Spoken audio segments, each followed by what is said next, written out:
Bonjour, je suis Ambeline Becker, fondatrice de Nous, coach et mentor. Depuis plus de 10 ans, j'accompagne des entrepreneurs et des chefs d'entreprise à passer à un autre niveau de conscience et d'accomplissement. Je leur permets de s'aligner à leur pourquoi, afin d'en faire un levier de réussite. Mais chez ces leaders qui changent le monde grâce à leur entreprise, j'ai trop souvent constaté un abandon de leur intégrité, de leurs besoins. Ils ou elles s'oublient pour choisir la performance financière de leur entreprise. Alors j'ai décidé de leur redonner la parole, parce que je sais que leur entreprise peut aussi être un chemin d'éveil. Et s'il n'y avait plus à choisir entre la réussite économique et la sérénité, entre la création de valeur et la transformation de soi, pendant 1 heure, je vous invite à prendre un chemin de traverse là où l'entrepreneuriat révèle aussi une mission de vie. Dans ce nouvel épisode, j'ai la joie d'accueillir Claudette Lauvencin, cofondatrice de Fempo, la première marque française de culottes menstruelles, née en 2017. Claudette est née aux États-Unis, elle a grandi au Canada, où elle y découvre son engagement féministe, dont elle nous parle dans cet épisode. Et elle arrive à Paris pour reprendre des études à Sciences Po. Et c'est là qu'elle rencontrera Fanny, son associée. Mais dans cet épisode, il n'est pas vraiment question de l'histoire de Fempo, mais plutôt de comment Claudette vit ce succès de l'intérieur. Dans cette conversation, elle nous partage ce qu'elle tire de cette première expérience entrepreneuriale, ce qui l'a amenée à un burn-out en 2021 malgré le succès de Fempo, quel est son véritable pourquoi et comment ça l'aide à redéfinir sa place, redonner du sens et s'engager dans un nouveau projet. Si cette conversation vous inspire, merci de la partager et de nous mettre 5 étoiles sur votre plateforme de podcast préférée. Je vous souhaite une magnifique écoute et je vous retrouve à la fin. Bonjour Claudette, bienvenue dans ce podcast. Merci beaucoup d'avoir accepté cette invitation. Bonjour Ambeline. Merci de m'avoir invitée, c'est trop bien. on va créer une conversation ensemble. Est-ce que simplement avant que tu puisses te présenter aux auditeurs, est-ce que tu peux nous dire où est-ce que tu te trouves pour qu'on puisse t'imaginer dans ton environnement? Ok. Donc, physiquement, je me retrouve chez moi, dans mon bureau / salon / espace de thérapie, qui, lui, est situé à Paris, dans le 14e arrondissement. Mon ordi, mes images, le linge qui sèche. Il y a un peu de tout en fait dans cette pièce. Quand je la regarde, je me dis c'est un cafouille. Mais sinon, hors de l'espace physique, on va dire dans l'espace émotionnel, spirituel, je suis dans un espace plutôt bien. Je crois que je suis pas une personne qui aime spécialement parler de résolution ou de nouveaux projets à la début d'année. J'ai même décidé que je n'en faisais plus en janvier, que j'attendais plutôt le mois d'avril pour être en lien avec la nouvelle saison, le printemps et le changement. Mais j'ai un très très bon feeling pour l'année à venir. Ouais, donc moi aussi. C'est là que je me retrouve. Et justement, est-ce que tu aimerais nous dire un petit peu ce qui t'amène à cette année 2023? Est-ce que tu pourrais te présenter dans les grandes lignes, on va dire, et que les auditeurs te connaissent carrément. Un petit peu mieux? Donc, comme je te disais, pour me présenter, moi, c'est Claudette. Je suis née aux États-Unis, au New Jersey, mais j'ai grandi au Canada, à Montréal. Arrivée en France il y a quelques années à peine, en fin 2016. Comme je disais, j'ai grandi au Canada, à Montréal, une vie plutôt tranquille, sympa, une famille sympa, avec 3 frères et sœurs, une belle fratrie, mes parents, ma grand-mère, les cousins, tu vois, rien de très anormal. Et Claudette étant toujours un peu différente du lot. J'ai décidé à 26 ans, 27 ans, que je voulais voir du monde, que je voulais voir plus que le quartier dans lequel j'avais grandi et les gens que je connaissais. Donc, avec très, très peu de fonds, j'ai pris une valise et demie et je suis partie à l'aventure dans l'Ouest. Et j'ai atterri à Vancouver, où j'ai travaillé quelques années, notamment pour une ONG qui est peut-être moins connue ici, mais qui est très très connue en Amérique du Nord, qui s'appelle la Société Elizabeth Fry, qui porte son nom d'une femme anglaise qui travaillait dans les centres d'incarcération en Angleterre dans les années 1800. Et donc, cette société s'est pris comme mandat, et en prenant le nom de cette femme, de travailler avec ces populations, à savoir les femmes qui sont soit à risque ou déjà dans le système carcéral, travailler avec elles, travailler avec leur famille sur leur transition hors du système, prévention, différents travaux. Donc, j'ai vraiment découvert à travers ces années passées dans cette société que j'étais finalement féministe, sans trop associer ce mot-là, que j'avais vraiment à cœur d'être dans un monde où est-ce que finalement certaines inégalités qui étaient intrinsèques du système disparaissent, qu'elles soient reconnues comme étant injustes, et qu'il y a un vrai travail fait pour retrouver une égalité entre femmes et hommes sur cette planète, et que j'allais globalement dédier ma vie à ça. Donc, ouais, c'est vraiment, ça a vraiment été, c'est une vocation en fait qui est née à ce moment-là. Ouais, qui est vraiment née à ce moment-là. Au-delà d'un engagement. Ouais, que je ne comprenais pas nécessairement, et que quand je regarde un peu dans le rétroviseur, je me rends compte que ça a été bien nourri par mes parents, par ma grand-mère, j'avais jamais vraiment eu à me poser la question si, en tant que femme, il y avait quelque chose de moins en moi. Si j'étais, tu vois, à un niveau inférieur ou différent de mes cousins, de mon frère, de mes oncles. En fait, non. Pour mes parents, c'était tu décides, tu fais ce que tu veux, aucun challenge n'est trop grand. Et même chose pour ma grand-mère avec qui j'ai grandi pendant très longtemps. Et donc, en arrivant dans cette société et cette organisation, je veux dire, et me rendant compte qu'en fait, c'était pas du tout la réalité de plein de personnes, qu'il y en a pour qui, en fait, il y a un certain déterminisme, au-delà de leur situation culturelle, tu vois, socio-économique,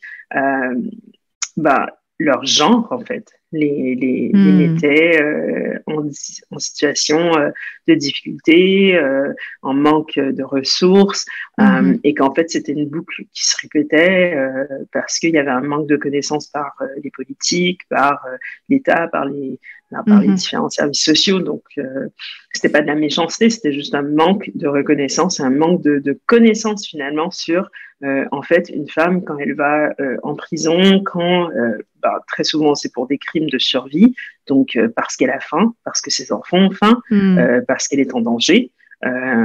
Tu vois, la femme qui tue ou la femme qui va braquer une banque, c'est un fantasme. Oui, c'est pas juste pour c'est pas juste pour gagner plus d'argent, quoi. Pour elle, quoi. Exactement. C'est pas, Donc c'est qu'elle est en mode survie. Et en fait, quand une femme va en prison, on dit que c'est pas que elle qui va en prison, c'est toute sa famille, parce qu'en fait l'impact est énorme sur c'est ça la question que enfants. J'allais te poser. C'est, j'imagine que une des grandes prises de conscience dans cette ONG, c'est aussi l'impact de ces femmes autour d'elles, dans leur famille, auprès de leurs enfants bien sûr, mais dans leur quartier, etc. Enfin, c'est là qu'on se rend compte qu'elles ont un impact énorme. Exactement, parce que très souvent, ils sont dans des situations où est-ce qu'elles sont monoparentales, contrairement à leurs homologues masculins, que eux, ils sont soit en couple, soit ils n'ont pas d'enfants, mais en fait, tu vois, et c'est des petites choses comme ça que si les politiques ne prennent pas en considération ces choses-là, ne prennent pas en considération que leurs enfants à elles, une fois qu'elles sont dans le système, en fait, ces enfants-là ont 6 fois plus de chances que la population générale de eux aussi se retrouver dans la même situation dans 10 ou 15 ans, en fait, c'est une boucle infinie et que c'est pas possible. Donc, en tout cas, c'est ça pour dire que c'était des années bien chargées et ça m'a motivée finalement à reprendre les études, retravailler parce qu'en fait, j'avais un niveau, on va dire, très basique pour pouvoir travailler dans cette ONG et je voulais aller plus loin. Donc, avec le soutien de ma directrice, on avait fait un plan ensemble de comment j'allais retourner aux études et obtenir un master sur le sujet de politique publique, mais avec cette spécialisation en santé publique et innovation sociale, c'est comme ça qu'ils l'appellent en tout cas. Et donc, ce parcours m'a mené jusqu'à Paris, parce que j'ai fait M2 à Sciences Po en politique publique avec cette spécialisation en innovation sociale. Mais parce que je suis une personne qui ne sait pas être surbookée, j'ai décidé que durant mon parcours scolaire, j'allais également démarrer une entreprise. Je secoue la tête quand je le dis parce que franchement, c'est n'importe quoi. Quand j'y pense 5 ans plus j'allais tard. dire le côté surbooké, ça va très bien avec Paris aussi. Hein. Donc, tu t'es bien intégré finalement. Ouais, très, très bien. Et donc, avec une copine, on a lancé un projet qui au début était un projet plus de recherche pour moi, un peu comprendre la réalité des femmes ici en France, à Paris plus spécifiquement, et même dans le microcosme de mon école. Donc, c'était à la fois un projet de recherche, un projet de découverte, et c'est devenu une entreprise. C'est devenu une marque, une entreprise qui s'appelle Fempo, que certaines personnes vont peut-être connaître, mais qui ils auront entendu mon intro aussi. Qui m'a gardée jusqu'à aujourd'hui ici en France. Donc, je me suis retrouvée un petit peu déroutée sur mon objectif initial, mais j'ai pris beaucoup de temps en 2022 pour repenser à finalement qu'est-ce qui s'était passé ces 5 dernières années. Et en fait, ce que j'ai compris, et même compris à travers tout mon parcours, c'est que c'est bien d'avoir un objectif, c'est bien de se dire ok, voici où est-ce que je vais aller, mais très souvent, c'est un chemin différent qu'on prend. Et en fait, ce qui est plus important, c'est est-ce que tu es droit dans tes bottes par rapport à ta mission et ton objectif de vie finalement. Et donc, moi, je le suis. Ce que j'ai fait avec Fempo ressemble énormément à ce que je voulais faire. Mais parce que tu dis que tu l'es, mais est-ce que tu en avais conscience au moment où tu faisais ce projet de recherche avant Au tout début, oui. Tout début, oui. Mais il y a quelques années, une année en particulier, l'année Covid et un peu après, où est-ce que je me suis posé des sérieuses questions en me disant, mais en fait, Claudette, tu disais que tu étais venue pour faire des études, pour avancer la cause féminine, pour travailler sur des sujets d'innovation sociale. Et en fait, je retrouvais pas la cohérence avec le fait que j'avais un e-commerce qui vendait un produit physique, certes, qui était concerné avec la santé des femmes, mais j'étais un tout petit peu perdu, je crois. Même si de l'extérieur, les gens diraient, mais de quoi tu parles? N'importe quoi. Vous avez révolutionné le monde de l'hygiène féminine. Vous avez sorti un peu du tabou tout ce qui est démonstration, règles, problématiques de santé. Là, aujourd'hui, on compte par dizaines, sinon par centaines, les comptes dédiés à ce sujet-là en Europe francophone. Donc, c'est un peu le défaut aussi que j'ai, c'est que ça me prend souvent beaucoup de temps pour me rendre compte de ce que je fais. Donc, j'avoue que je me suis posé quelques questions, quoi. Je me suis vraiment posé des questions, de me dire, mais en fait, est-ce que c'est vraiment ça ta mission? Est-ce que tu fais vraiment ce que tu es supposé de faire? Ou est-ce que tu t'es laissé emporter par la vague et on reconnaît plus trop où on est. Donc, je me suis réconciliée avec ça, j'ai bien compris. Je ne doute pas de l'impact qu'on a eu avec Fempo et des futurs chapitres qui seront les miens et ma vie. Oui, puis on va un petit peu en parler ensemble parce qu'en fait, ce que je trouve très intéressant aussi dans ton parcours, c'est le fait que souvent, on revient à son pourquoi parce qu'on est dans une crise de sens, mais parce que ça marche pas, parce qu'il y a un échec ou une rupture quelconque. Et en fait, ça n'a pas vraiment été ça de ton côté, en tout cas en apparence, parce qu'il y a quand même le succès de Fempo. Oui, ouais, donc, en apparence. Voilà, en apparence. Puis après, on va peut-être y revenir juste sur ce que tu auras envie de partager. J'aimerais, en fait, maintenant qu'on te connaît un petit peu mieux, est-ce que tu pourrais nous dire avec quoi tu aimerais que les auditeurs repartent de notre conversation? Je l'ai évoqué un tout petit peu juste avant, mais cette idée que la vie, c'est une série de chapitres. Et des fois, il faut comprendre que il peut y avoir plusieurs chapitres dédiés à une histoire, mais qu'il est OK aussi que lorsqu'un nouveau chapitre débute, on arrête ce qui était avant. Moi, je lis pas beaucoup de fiction, j'ai beaucoup de mal, mais pendant un certain temps, j'ai lu beaucoup de biographies de gens que j'admirais, peu ou beaucoup. Et en fait, ce qui m'a toujours beaucoup intéressé, c'est l'idée que c'était des gens qui ont pris des risques ou qui ont changé de direction. Et en fait, avec chaque chapitre, on se rendait compte que il y avait toujours un leitmotiv, mais qu'il y avait une nouvelle histoire, il y avait une nouvelle façon de faire les choses, il y avait un nouveau challenge. Et donc, ce que je voudrais peut-être que les gens repartent, c'est se dire, en fait, le chapitre dans lequel vous êtes aujourd'hui n'est pas la fin de l'histoire. Si vous le souhaitez, vous pouvez avoir plusieurs chapitres dans le contexte présent, mais si ce n'est pas le cas, il y a toujours moyen de se dire, en fait, je mets un point à cette phrase, à cette ligne, et on commence sur quelque chose de nouveau.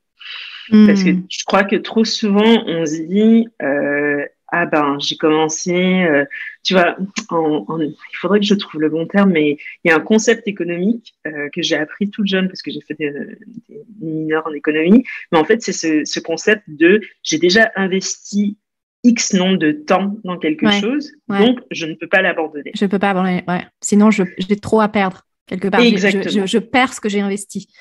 Exactement. Et en fait, c'est pas les coûts irrécupérables ou quelque chose comme ça?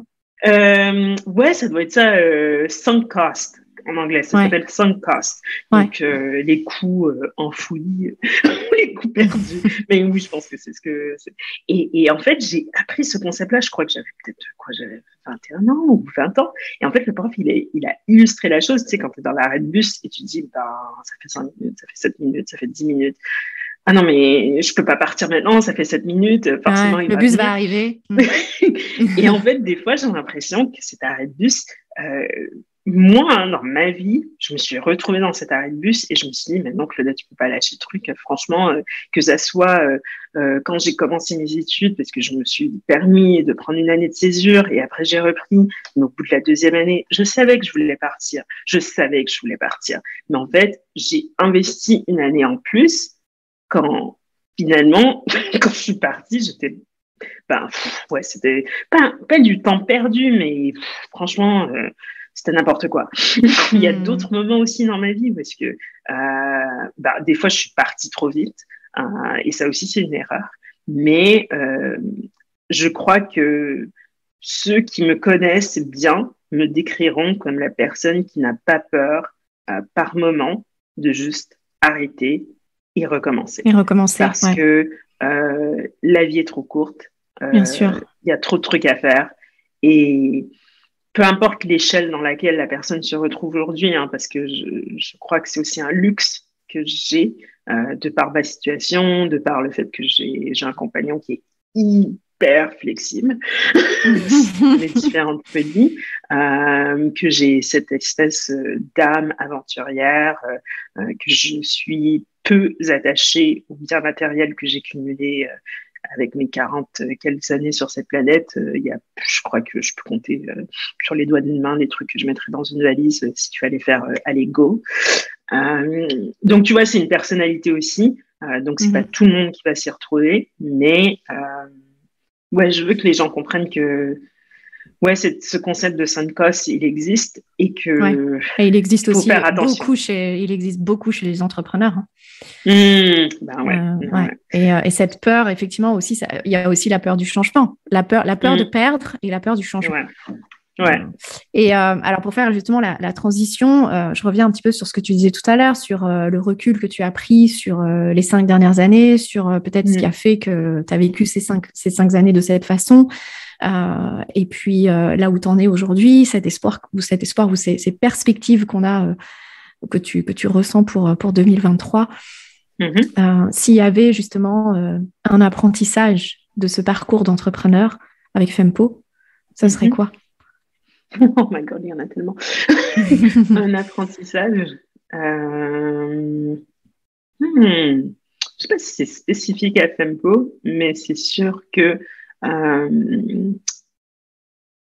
j'apprends, et ça va être un exercice en continu pour moi parce que je commence à peine à le mettre en pratique, mais de vraiment être à l'écoute de soi, de pas nier en fait la boule au ventre ou même l'excitation qu'on peut avoir pour un projet X, en fait de vraiment s'écouter. Et je dis que c'est un apprentissage en continu parce que je crois que j'étais très très bonne à le faire il y a très longtemps et que les circonstances de la vie m'ont mené à me douter plusieurs fois, mais que finalement toutes les fois où est-ce que je réussis à aller avec cet instinct premier, j'ai rarement regretté ma décision. Donc il y a ça, il y a l'apprentissage de qui es-tu vraiment, qu'est-ce qui t'anime, qu'est-ce que t'aimes, qui finalement est un peu relié au premier apprentissage que tu partages, c'est vraiment cette connaissance de soi finalement. Et je crois que toutes les deux on a fait le même exercice des 5 portes avec Alexandre Dana. Avec Alexandre Dana dans le bouquin de Fabrice Midal. Et en fait, j'ai pris la première fois que je l'ai fait, je suis allée avec un peu grain de sel. J'ai fait bon, écoute, moi aussi je l'ai fait le MBTI. Je sais un peu, c'est toujours les mêmes trucs qui reviennent. Ça va. J'ai même fait des tests assez prononcés, un truc américain. Putain, écoutez, une blinde en plus. Mais tu vois, c'était un truc sur une échelle de 24 forces. Ah oui, le Strength Finder là. Oui. Enfin, j'ai un accent pourri, mais c'est ça, Gallup. Franchement, dans le Gallup, il en est ressorti que Claudette est un extraterrestre. Ah ouais, ok, je le sais en fait. Tu vois, c'est beau. J'ai vraiment eu mon top 5 mais n'avait rien à voir avec toutes les autres personnes qui m'entouraient. Et donc, c'était un peu, je sais pas, gênant et aussi un peu gratifiant. Mais tout ça pour dire que j'ai commencé le test la première fois. Je n'étais pas nécessairement dubitative, mais je m'attendais pas à grand chose. Et au final, j'en suis ressortie avec quelque chose auquel je ne m'attendais pas, mais qui était une vérité que j'avais mise de côté. Et pour la faire courte, en fait, j'ai fait le test 3 fois. Je reviens à chaque fois, je suis équilibrée sur 3 trucs, mais vraiment kiff à chaque fois. Mais, je mettrai dans la description, je mettrai le lien vers le site de Fabrice Midal. Une des portes que j'ai mise de côté finalement, que je me suis dit en fait c'est pas mon rôle ou non, ça prend trop de place ou je veux pas être cette personne. Je crois que cette année je veux vraiment apprendre à accepter cette partie, cette force naturelle, cette façon d'être qui des fois me rend fragile parce que tu vois, c'est un trait de personnalité, mais aussi qui est une force et pourquoi ne pas l'exploiter. Donc, reconnaître qui on est et qui on n'est pas. Et si t'es pas la meuf de l'analyse, si t'es pas la meuf du détail, si t'es pas la meuf... tu vois, ça me fatigue juste d'y penser. Compta et tout ce bordel. Franchement, arrêtons de se faire du mal. Ouais, arrêtons de se forcer. Et arrêtons d'attendre le bus, en fait. Il faut vraiment passer à autre chose, donner le bébé à quelqu'un d'autre. Ouais, carrément. Ce qui nous rend heureux. Donc, et tu sais, c'est intéressant que tu dises reconnaître.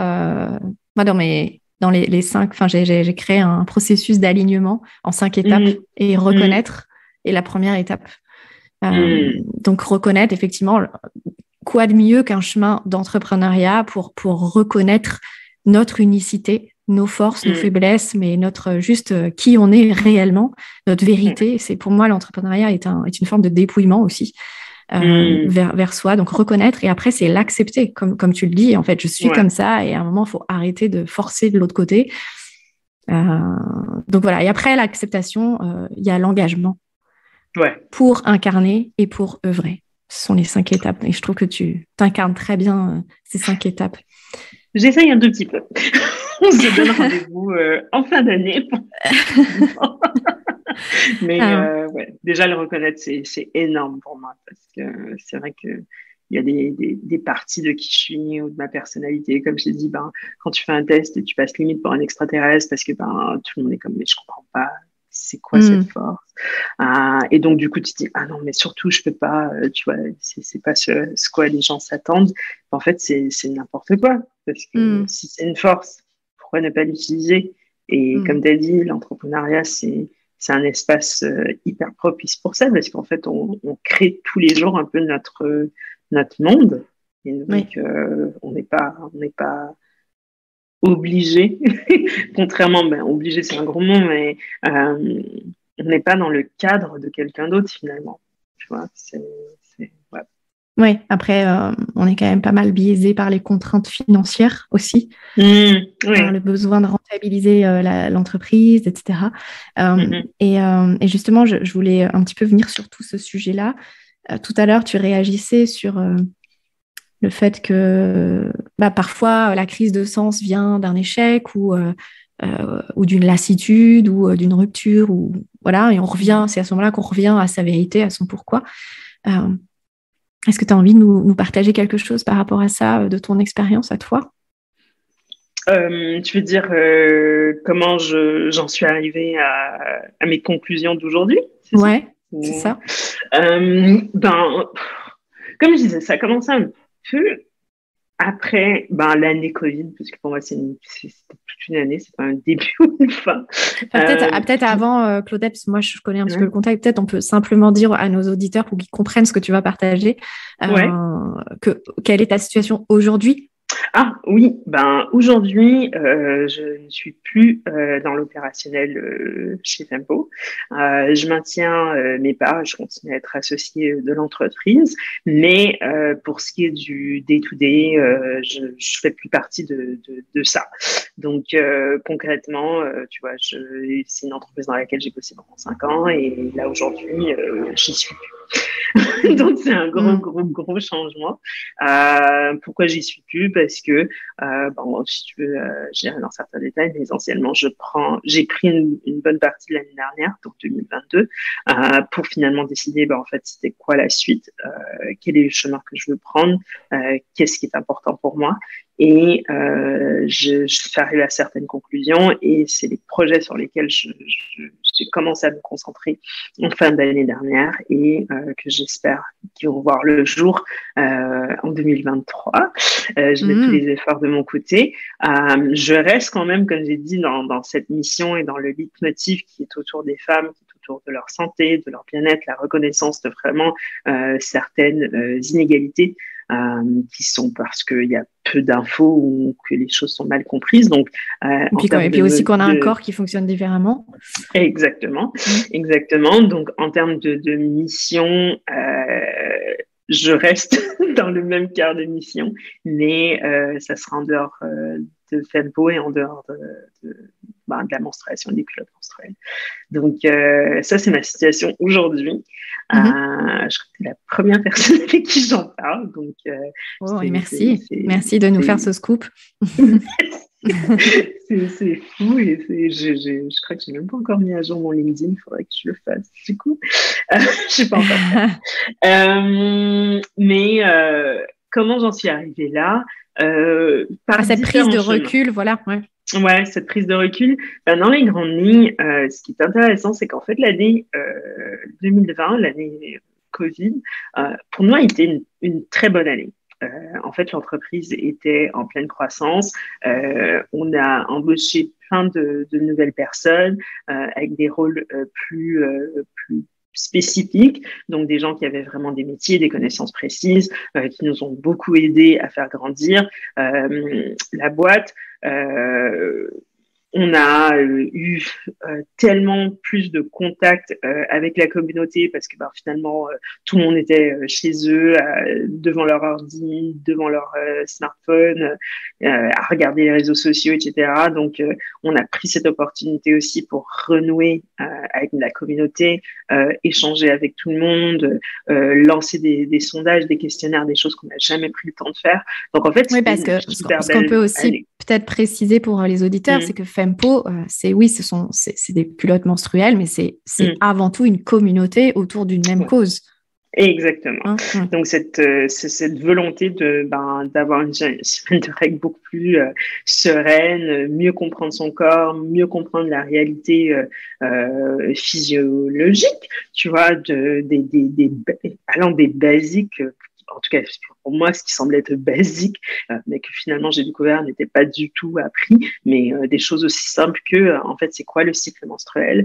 En fait, le cycle menstruel, c'est pas que les 5 jours durant lesquels tu saignes, il y a tout un cycle, il y a tout 28, 30, 32 jours durant lesquels il y a des fluctuations. Oui, c'est juste la partie visible de l'iceberg. Exactement, il y a des symptômes, il y a des choses pour lesquelles on doit faire attention, il y a pour celles qui le souhaitent, un régime alimentaire qui doit être un peu plus pointu, surveillé, plein de choses.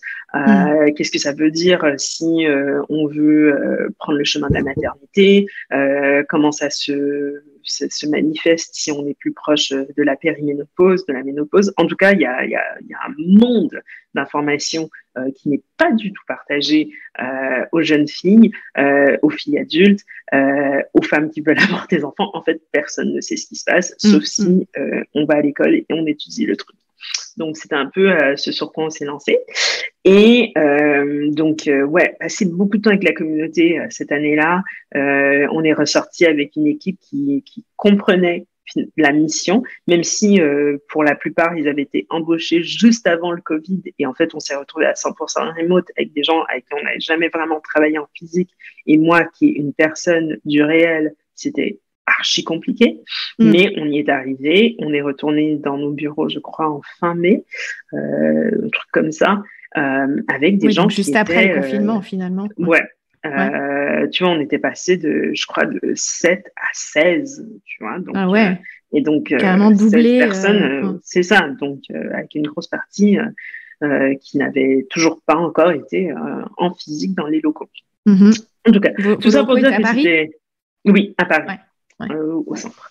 Donc, tout ça pour dire que c'était... c'est contrairement à d'autres e-commerce, d'autres boîtes qui, elles, ont souffert de cette période, nous, c'était pas du tout le cas. Et donc, on peut s'imaginer que qui dit belle année dit plein de sensations fortes. Claudette, tu devais être trop bien, tout allait bien. Ben, en fait, non. Parce que il m'est arrivé ce qui arrive à beaucoup de chefs d'entreprise, c'est que j'ai perdu sens de ma place, de mon rôle, de ma mission, parce que j'étais passée d'un truc à taille humaine qui me ressemblait, qui ressemblait à mon associé, qui faisait sens pour moi parce que je voyais l'impact direct. Je parlais à une personne, les trucs étaient mis en action et je voyais, tu vois, en fait, les choses se passaient. On se parlait à 9h30 le matin, à 15h c'était fait et on voyait l'impact en ligne directement. Quelque chose qui était plus processé, qui pour moi faisait moins sens, et c'est pas pour dire que les process c'est pas important, hein, c'est archi important, mais c'est juste que par rapport à qui je suis, j'avais plus de mal à comprendre l'impact final.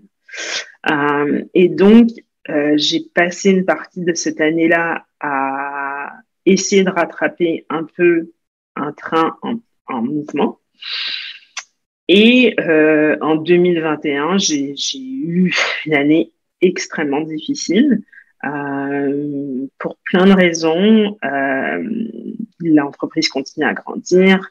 Et moi, en fait, j'y ai perdu le sens que j'avais initialement mis dans tout ça. C'est pas pour dire que l'entreprise n'avait plus de sens, c'est moi, toi, ouais. Personnellement. Tu t'étais éloigné de ton pourquoi. Ouais, exactement. Et dans mon quotidien, je me retrouvais encore moins. Je faisais des choses que je m'étais imposées, que je me disais, tu vois, en tant que DG, il faut faire ci, il faut faire ça. En tant que, tu vois, une personne qui est à 50% dans cette boîte, tu te dois de faire ci, de faire ça. Parce qu'en fait, je m'étais imposé un modèle extérieur plutôt que de regarder concrètement qui es-tu, quelles sont tes forces, qu'est-ce que tu amènes à ce projet et comment tu le traduis au sein de cette entreprise ou pas. Oui. Et puis quel chef d'entreprise tu veux devenir aussi. Exactement. Et donc, faute de connaissances, en fait, je ne me suis pas donné la chance, finalement, je ne me suis pas donné le droit de me poser cette question. Et tout ça a mené à une fin d'année archi compliquée émotionnellement. Je préfère ne pas nécessairement aller dans tous les détails, mais c'était très, très compliqué pour moi. Tu vois, j'ai répondu au sondage, on va le reciter, mais c'était au même moment que Alexandre Dana était en train d'écrire son livre sur le burn-out. Et il m'avait contacté, il voulait, tu vois, il avait le sondage. Alexandre Dana, qui est notre épisode précédent. Ah, cool. Oui. Donc, les gens feront la suite, mais en fait, il était en train d'écrire son bouquin sur le burn-out et dire que je m'y reconnaissais à 100%, c'était... Et avant de faire le test, tu n'en avais pas conscience ou tu en avais conscience? Ah non, j'en avais pas du tout conscience, en fait. Ouais. Donc, c'est en faisant le test que tu mets ce mot-là, finalement. En faisant le test, ouais, c'était... Parce qu'en fait, les burn-out que j'avais eu avant, c'était en tant que salarié. Et en tant que salarié, je crois que ça se manifeste différemment. En tant que salarié, c'est, tu vois, on peut un peu faker, si tu veux, plus facilement. On peut passer entre les mailles du filet plus longtemps, prendre un peu plus de temps sur les projets. Mais quand, entre guillemets, quand c'est un peu ton nom sur la boîte, c'est pas pareil. C'est pas pareil. Et c'est ton énergie aussi, hein. Ouais. Et ton énergie, tout le monde la ressent, tu veux non. Et ouais, j'ai passé une année extrêmement difficile. Et pour me sauver de tout ça, je me suis dit, Claudette, c'est pas possible. En fait, tu peux pas continuer comme ça. Comme j'ai dit, j'ai un compagnon qui est extrêmement flexible, qui est extrêmement sympa, même quand il devrait pas l'être.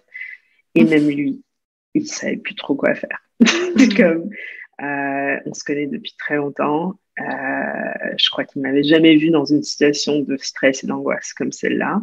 Et qu'est-ce qui générait du stress pour toi? C'était quoi vraiment? C'était s'imposer des choses. C'était que je m'étais imposé des rôles, des responsabilités qui ne me correspondent pas, qui ne correspondent pas à ma personnalité, que j'ai arrêté de nourrir ma créativité, qui est quand même ma force. Et donc, en arrêtant de nourrir ma créativité, je me retrouve un peu dans une boucle de mes propres inspi, de mes propres infos. Et en fait, je m'auto-soulais, quoi. C'est plein de choses. Et c'est vrai que j'apprends de plus en plus que je suis vraiment une personne qui est très tactile, qui a besoin de voir, de parler aux gens. Et donc, j'avais aussi arrêté de voir d'autres entrepreneurs, même d'autres personnes, point. J'avais arrêté toute activité physique. Je crois que j'avais facilement pris une dizaine de kilos. Et ouais, petit à petit, je me suis rapetissie, quoi. Mais genre, et donc, est-ce que c'était en lien? On peut pas être à la tête d'une boîte avec ça. On peut pas, on peut rien. On est leader de rien en fait. Quand on est comme ça, il faut se reprendre en main. Il faut se dire en fait, est-ce que c'est la situation, est-ce que c'est toi, est-ce que c'est la façon que tu interprètes les choses, est-ce que c'est en fait, qu'est-ce qui se passe? Parce qu'il faut changer ASAP, quoi. Il faut revenir à ton intégrité, en fait, parce que Mm. rien ne doit être au détriment de notre intégrité. Et comme je disais, cette histoire d'arrêt de bus, il y avait une part de moi qui se disait, en fait, Claudette, là, tu en es à ta 4e année, tu es dans une entreprise qui croît, tout va bien. En fait, quel droit as-tu de te plaindre? Comment en fait, tu te prends pour qui? Je crois que j'ai vraiment eu cette conversation de meuf, tu te prends pour qui, en fait? T'as tout ce que tu as demandé, et plus encore. Il y en a pour qui ils tueraient pour être à ta place. Tu te plains de quoi, en fait? Genre, bouge-toi le cul, fais quelque chose. Et en fait, c'est tellement un discours violent à avoir envers soi. Bien sûr. Et à chaque fois, j'essaye. Je me dis, OK, non, mais cette fois-ci, c'est la bonne. Non, il suffit que, il suffit que rien, en fait. Il suffit que tu arrêtes, que tu t'écoutes et tu te dis, en fait, qu'est-ce qui se passe et pourquoi on est comme ça, quoi. Et justement, qu'est-ce que tu as... Ouais. Non, vas-y. Qu'est-ce que tu as reconnu? J'ai reconnu que j'étais quelqu'un qui était beaucoup plus à l'aise. Quand je dis petite équipe, j'ai pas encore défini le chiffre, parce que ça peut être 7 comme ça peut être 17, mais en fait, je crois que je dois travailler avec des gens avec qui je vois concrètement ce qui se passe. Et ça peut être une équipe au sein d'une entreprise, mais en fait, j'ai beaucoup de mal avec les énormes structures, les énormes équipes. Et j'ai rencontré quelques entrepreneurs qui, eux, même à échelle de plusieurs centaines de personnes dans leur boîte, ont réussi à faire ce que je voudrais faire. C'est-à-dire ils ont un cercle plus ou moins fermé de personnes avec qui ils travaillent, et c'est à l'intérieur d'une plus grosse structure, mais en fait, ils ne sont pas, entre guillemets, pollués, c'est pas le bon mot, c'est vraiment pas le bon mot. En fait, leur énergie n'est pas prise par trop de personnes. Et c'est très vrai pour moi parce que, en fait, je suis une introvertie extravertie. Je peux très rapidement, très facilement, dans un groupe de personnes, avoir la tchatche, parler à tout le monde, souriante, etc. Mais je me rends de plus en plus compte qu'en fait, chaque interaction est un petit peu plus d'énergie qui est prise et que si je fais ça, j'ai obligatoirement besoin de prendre un moment de pause. Et j'en suis même arrivée à un stade où est-ce que si, par exemple, je sais que je vais faire quelque chose de très demandant sur le plan social, soit je prends un temps directement avant, mais un temps long, hein, des fois c'est 48 voire 72 heures parce que je vois personne, soit c'est un temps après, mais si j'essaye d'enchaîner, ça va être très compliqué. Et on va finir par me ramasser. Et donc ça, c'est des apprentissages et c'est drôle parce que quand les gens me rencontrent, ils se disent, mais en fait, elle est super à l'aise, elle a la tchatch, je suis comme, oui, j'ai grandi en Amérique du Nord, en fait. On nous apprend très rapidement, allez, go. À être à l'aise, ouais, carrément. Est-ce que ça, finalement, tu es en train de nous parler aussi de tes besoins et je pense que en tant que chef d'entreprise, c'est finalement ça, l'apprentissage aussi, c'est de reconnaître ses besoins et de les accepter et d'en reprendre la responsabilité et surtout de ne pas les sacrifier pour la croissance de l'entreprise. Exactement. Et souvent, moi, ce que je remarque dans les accompagnements, c'est aussi que ces besoins sont complètement en lien avec le pourquoi.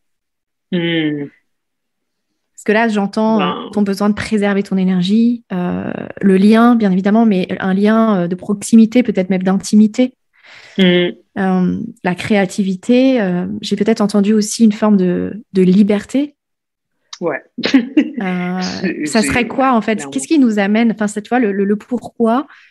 Est-ce que tu aimerais nous partager ça? Quel est le pourquoi? Mon pourquoi? Ouais. Pourquoi, c'est... Je sais pas si mon pourquoi correspond exactement à, comme j'expliquais, mon leitmotiv, mais en fait, puisque je suis dans une optique parce que le travail que je fais, les missions que je prends, la direction que je prends dans ma vie pro, à vraiment avoir avec cette idée d'égalité des genres, que les femmes et les hommes puissent vivre des vies autant épanouies les uns les autres, qu'on ait en tant que femmes accès aux produits, aux services, au soutien, au support, peu importe. Mais en fait, qu'on ait accès au nécessaire pour vraiment pouvoir s'épanouir et vivre comme on le souhaite. Qu'on ne soit pas limité finalement. Ouais. Qu'il n'y ait pas c'est limité par ce qu'on est à la naissance. Et que les hommes autour de nous aient cette même liberté. Bon, après, c'est pas à moi de faire le travail, il n'y a rien ça, combat, mais que eux aussi bénéficient de cette information, que en fait, qu'on se retrouve pas dans des situations où est-ce que un est sous pression, l'autre se sent comme s'il doit jouer un rôle. Ouais. Et donc, si je dis ça et que je dis que c'est ma mission pour les autres ou dans le monde, à quel moment je me permets de pas vivre cette réalité aussi? Pourquoi je m'impose certaines choses? Parce que oui, c'est ça. Donc c'est tellement contradictoire et donc. Et est-ce qu'on pourrait entre guillemets résumer ton pourquoi à cette notion de liberté d'être? C'est très bien ça. J'aime beaucoup. Ça te va? Ouais, ça me va. Et donc la question aussi qui me venait tout à l'heure, c'est est-ce que les 5 années FEMPO t'ont éloigné de ce pourquoi, ou est-ce que finalement tu te rends compte que c'est ton pourquoi qui évolue un peu au prochain niveau? Ah non, ils m'ont pas du tout éloigné. Je pense que c'est ma façon de le vivre. De le vivre, mais aussi ce que je me suis obligée, ce que je me suis imposée finalement. Mais le projet en soi, non, j'y crois à 100 000%. C'est pour ça que finalement, ce sur quoi je travaillais ou ce sur quoi je travaille en ce moment, je crois qu'une fois que je serai prête à le dévoiler, en fait, le lien, il est clair en fait. Tu vois, je vais pas me lancer dans un chantier BTP. Tu vois, je vais pas commencer à travailler pour une banque. Non, oui, on reste sur la liberté d'être des femmes. Oui. Et donc, non, en fait, c'est juste mon interprétation. C'est la façon que je m'oblige ou pas de faire certaines choses. Oui, puis c'est ta liberté d'être à toi que tu t'es enlevée. Exactement. Et donc, là, je fais très attention. J'essaye de m'entourer correctement, mettre en place, comme je te dis, ces différentes astuces pour ne pas perdre de mon énergie, perdre de mon temps, nourrir ma créativité. Je suis toujours un peu hyperactive ou bookée sur certaines choses. Mais j'apprends, même des fois avec beaucoup de difficultés, que là, Claudette, il faut faire stop. Tu vois, ça sert à rien de bosser sur un truc jusqu'à 2h du mat. En fait, c'est quoi la deadline? Est-ce que c'est une deadline réelle ou tu te l'es imposée? Et quand tu te l'imposes, pourquoi tu te l'imposes? Pourquoi tu as peur, en fait? Pourquoi tu te dis que, non, il faut absolument aller au plus vite possible? En fait, qui a décidé qu'il fallait le plus vite possible? Lorsque tu te sets un objectif, là, c'est pas encore des objectifs de CA ou autre, mais je sais que, en fait, j'ai une idée de qu'est-ce que la croissance et à quel moment ça devient trop et qu'est-ce que je souhaite. En fait, qu'est-ce que j'associe au succès? Et très clairement, pour moi, c'est pas que des chiffres. Bon, et donc, c'est vraiment incarner ça aussi. Ouais. C'est incarner vraiment ce que c'est pour toi le succès et quelles sont les valeurs que tu mets derrière. Et surtout, aller expérimenter le prochain niveau de liberté. Mmh. En plus, là, je commence à... Bon, j'ai 41 ans, bientôt 42, et j'aime vraiment ces années. Je crois que c'est peut-être une coïncidence, mais franchement, si on m'avait dit que la quarantaine serait plus cool que la trentaine, même, voire encore plus cool que la vingtaine, j'aurais dit n'importe quoi. C'est ce qu'on dit un peu quand même. La quarantaine pour les femmes, c'est un peu la meilleure dizaine, non?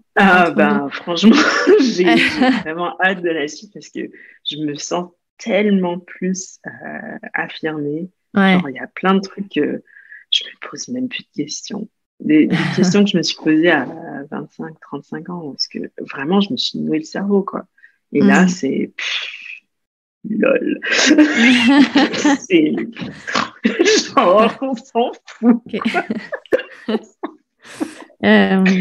Et cette liberté, je pense que ça me laisse de la place pour d'autres choses.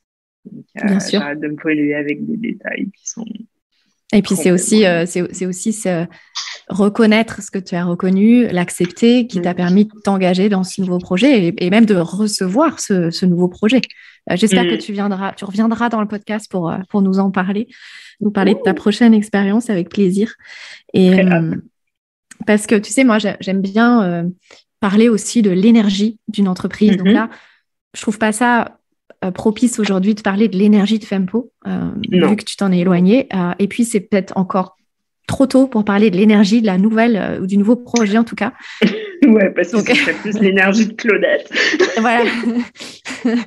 Donc, mais est-ce que tu perçois cette dimension-là de ce projet comme si c'était une vibration ou une idée dans sa forme vibratoire ou énergétique qui est venue à toi? Je t'avoue, j'y avais jamais pensé comme ça, mais c'est vrai que c'est venu à moi par le biais de quelqu'un que j'aime beaucoup, que j'admire, que j'apprécie. Et donc, les premières discussions, les échanges, non seulement c'était hyper pétillant, mais c'était aussi... en termes d'énergie, c'était très positif et très comment on va faire pour changer le monde. Un peu comme ce que j'avais vécu dans les débuts de Fempo. Mais là, je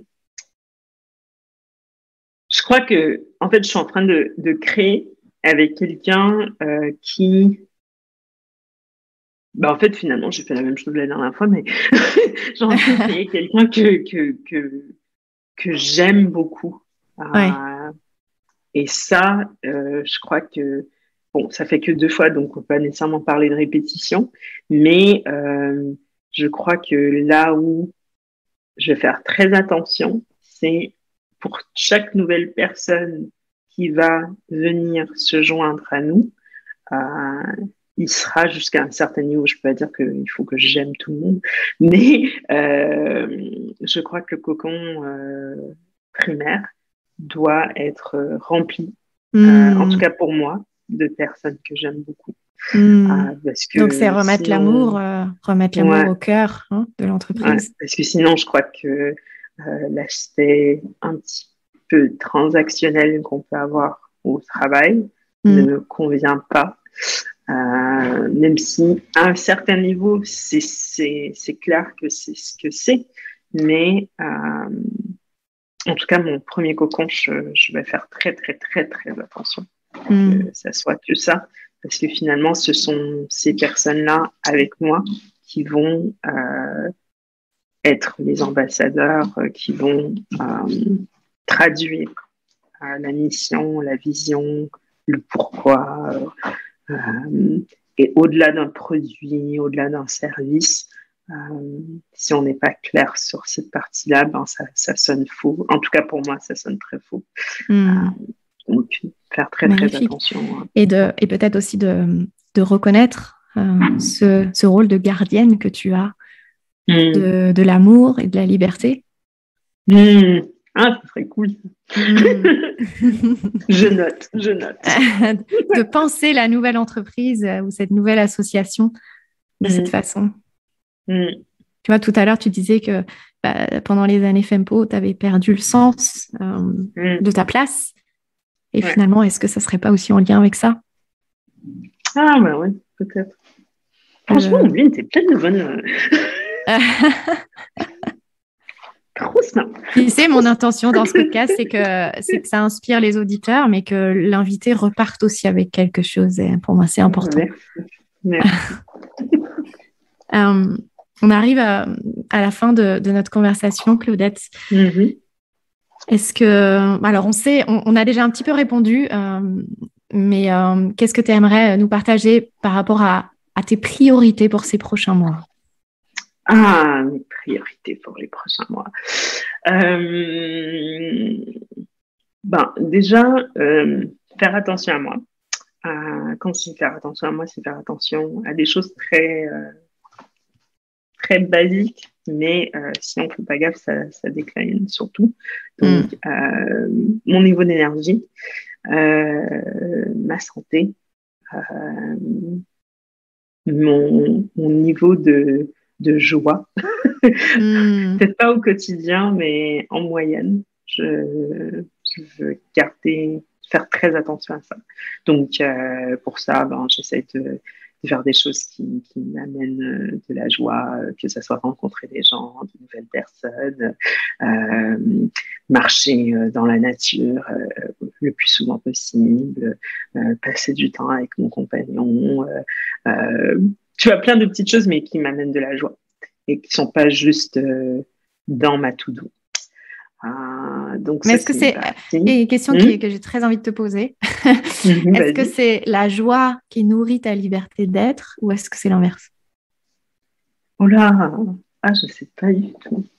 Bon, en fait, moi, je sais que j'ai besoin d'avoir de la répétition avant de comprendre certaines choses. Donc, en fait, par exemple, l'idée de rencontrer de nouvelles personnes, je me le suis, entre guillemets, imposé en tout doux, mais je sais qu'à un moment donné, si j'oublie de le faire, il suffit de 2 ou 3 semaines et que je commence à moins bien me sentir. Je ne sais pas si ça fait sens ce que je dis. Donc, au début, c'était plus, OK, Claudette, tu es le genre de personne qui a besoin de rencontrer des nouveaux gens, qui a besoin de voir des gens en physique pour être bien dans ta peau, dans ta tête. Donc là, on va faire exprès. Toutes les semaines, on va trouver une excuse, une façon, peu importe. On va rencontrer quelqu'un de nouveau, on va voir quelqu'un en physique, tu vois, qui va faire partie de ta routine. Et en fait, si je ne m'impose pas ce devoir, il suffit de 2 ou 3 semaines et je déroute, quoi. Je comprends pas, je me sens pas bien, nanana. Et en fait, j'aurais peut-être pas compris sur le coup, ça fait 3 semaines que tu n'as vu personne, ou ça fait 3 semaines que tu fais que des zooms, tu n'as pas vu un humain en physique, sauf, je sais pas moi, la boulangère, et bon, ça compte pas. Donc, oui, parce qu'en fait, derrière, il y a ton besoin d'intimité. Oui, j'ai besoin de... En tout cas, moi, Zoom... De lien, de lien. Pour moi, c'est horrible. Je peux pas. Personne qui me dit fais Zoom. Je dis, mec, on est désolée qu'on fasse le podcast sur Zoom et qu'on soit pas ensemble en présentiel. Évidemment, je préférerais aussi. Oui, mais bon, ce sera pour une prochaine fois. Hein. Oui. Mais je veux dire, dans la moyenne, je préfère. Quoi. Je sens, en tout cas, je suis nourrie de l'énergie de la personne et j'espère vice-versa. Il y a des regards, des petits clins d'œil, tu touches une épaule, ça n'a rien à voir. Donc, il y a une dimension, il y a une dimension invisible aussi, une présence. Ouais. Et donc, est-ce que, parce qu'en fait, si je te pose cette question de qu'est-ce qui vient en premier, la joie ou la liberté, quelque part, c'est parce que je voulais te proposer peut-être aux auditeurs un petit exercice qu'on peut faire en coaching qui est vraiment hyper puissant pour vraiment connaître ses besoins et justement se les rappeler quand on sent que notre énergie diminue. C'est de faire un cercle, de dessiner un cercle sur une feuille. Et donc pour toi, ça pourrait être la roue d'équilibre de ta joie ou de ta liberté d'être, selon ce qui est le plus fort pour toi. Et à l'intérieur, tu dessines, tu coupes en 8, comme si tu coupais un gâteau en 8. Ouais. Et donc, tu vas avoir dans chaque partie, tu vas pouvoir mettre un ingrédient indispensable pour nourrir ta joie ou ta liberté d'être. Et voilà, et c'est vraiment hyper puissant comme outil. Moi, je l'utilise quasiment dans tous mes coachings. Et en général, ça remet un petit peu les choses à leur place. Et puis c'est évidemment très puissant aussi dans la posture de chef d'entreprise.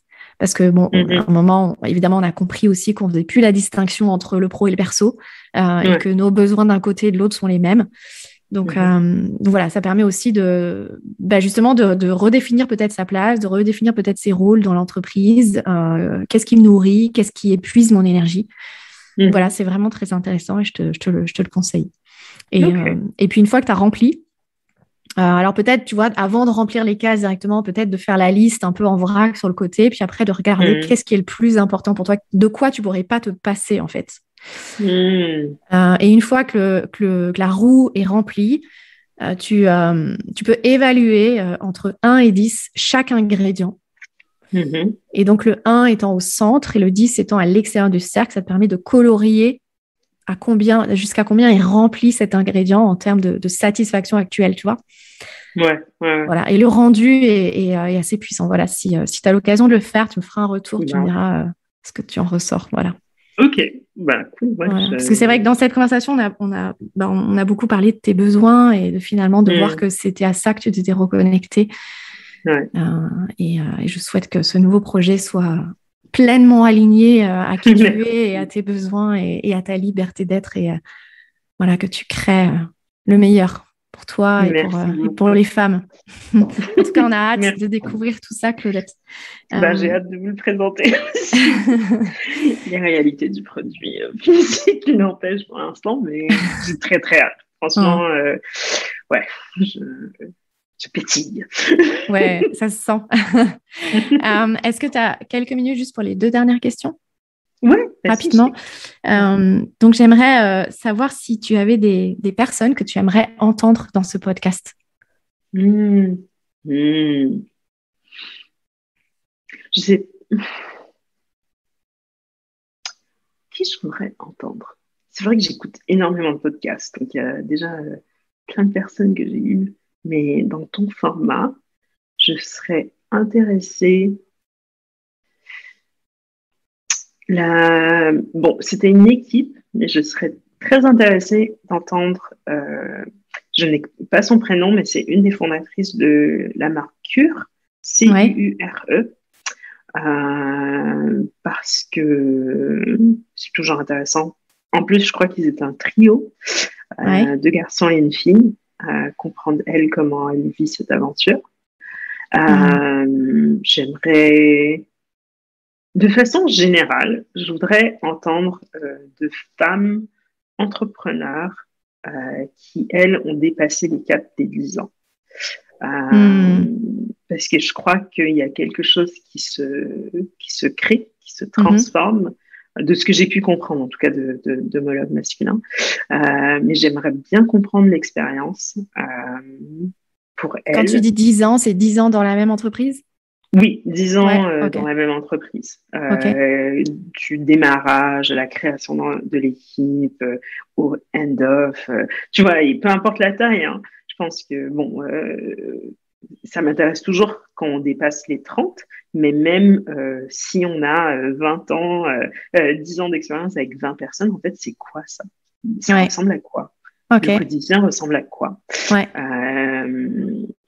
Et ouais, ça m'intéresse beaucoup parce que on connaît les stats, on connaît les chiffres, il y en a pas beaucoup.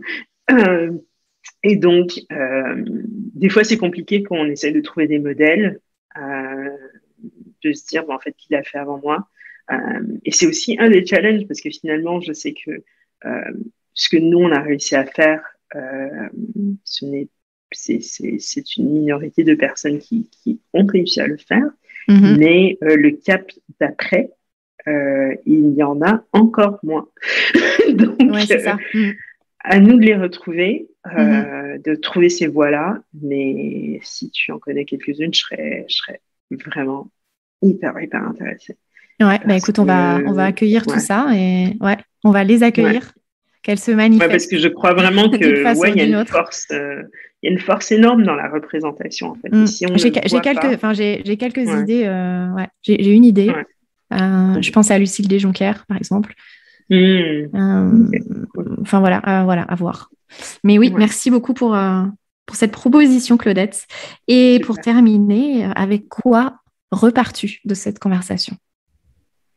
Je repars avec le fait qu'il ne fallait pas avoir peur de parler de la suite. Parce que j'avais un petit peu d'appréhension. C'est vrai que, comme je te disais, c'est la première personne avec qui j'en parle, donc je suis un petit peu nerveuse. En fait, juste avant, j'avais hyper mal au ventre et je croyais que c'est parce que j'avais pris un café de trop, puisque normalement, je bois un café, mais j'en avais bu 2. Et du coup, j'ai associé au café, mais je crois que c'était pas du tout le café. Je pense que c'était un peu de stress. Un peu de stress et un peu de peur. Et là, j'en repars. Franchement, tout va bien. Donc ouais, de ne pas avoir peur de parler de la suite, de l'inconnu, d'être un petit peu... je crois que avec toi, j'ai été un petit peu plus fragile, transparente par rapport à mes émotions. Et je sais que c'est le but du podcast, donc c'est normal. Alors, tu sembles pas du tout fragile. Tu sembles très sincère, te connaissant très bien. Enfin, voilà. Très mature. Mais je veux dire, les autres podcasts que j'ai faits très souvent, et c'est normal, c'est très autour de l'aventure d'entrepreneuriat. Oui, c'est plus superficiel. Les chiffres, la boîte, comment vous avez fait. Franchement, je pourrais les faire avec les yeux fermés dans certains cas. Mais là, c'est une autre partie de moi finalement. Donc,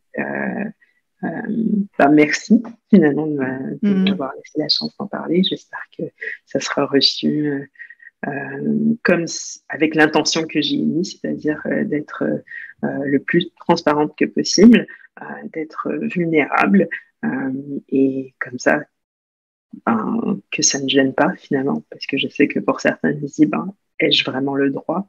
Et j'espère qu'elles vont comprendre de par mon histoire que oui, tu as le droit. Bien sûr, et puis c'est ton pourquoi. Ouais. Donc voilà, oui, soyons libres et soyons pleinement. Un grand merci, Claudette. Si les personnes, alors si tu en as envie, bien évidemment, mais s'il y a des personnes qui ont envie de te suivre de plus près peut-être ou de connecter avec toi, quelle est la meilleure façon? La meilleure façon, c'est LinkedIn, donc Claudette Levincin. Il n'y en a pas 10. Et puis je mettrai le lien de ton profil. À retrouver. Sinon, c'est tout. Ouais, c'est tout. Bon courage à celui ou celle qui essaie de me contacter sur les réseaux sociaux, car j'ai une présence quasi non existante. Quelques photos traînent encore des débuts années 2000. Quand on avait encore des filtres trop bien sur Instagram, mais depuis, ce n'est plus mon réseau de prédilection. Donc oui, sur LinkedIn, on peut m'écrire, il n'y a pas de souci. Magnifique. Merci beaucoup, Claudette. Et puis, plein de succès à tes nouveaux projets. Merci, toi aussi. Merci, Ouli. C'est la fin de ce nouvel épisode. Je remercie du fond du cœur Claudette parce que j'ai été extrêmement touchée qu'elle accepte de s'ouvrir en confiance à nous et à vous, chers auditeurs.